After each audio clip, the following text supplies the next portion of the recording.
හෙල යාළුවනේ ඔයාලා සතුටින් ඉන්නවද? සුබ දවසක් ඔයාලා හැමෝටම. ඉතින් මගේ අතේ තියෙන මේ දම්පාට මල් පොකුර මොකද්ද කියලා දන්නවද? මම මේ හදාගත්තේ ගස් නිවිති පැලයකින්. ඉතින් ඔයාලා ගස් නිවිති කාලා තියෙනවද?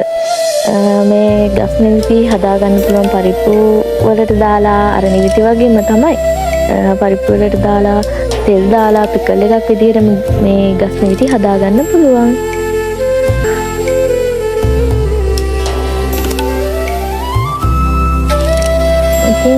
මේ තියෙන්නේ මගේ චූටියට තිබ්බ සුදු රෝස වැල් පැලේ. ඉතින් මම හිතුණා මෙච්චර ලොකු වෙයි කියලා. මට හරිම පුදුමයි ඉතින්. මම මේ පැලේ හිටවද්දි ඇත්තටම මං අත්තක් ගෙනාවා මට මතක විදිහට. මේ සැරේ තමයි මල් ගොඩාක් දුන්නේ. මේකට ආධාරක වුණේ මේ තියෙන දෙලුම් ගහ. මං ඉතින් පොඩියට අනාස පිකල් එකකුත් හදාගත්තා. මං හදාන්නේ දැන් මේ අතු ටික වාසයකට දාගන්න වතුර ටිකක් දාලා. මේ වීඩියෝ එක බලුවහම ස්තුතියි සතුටින් ඉන්න.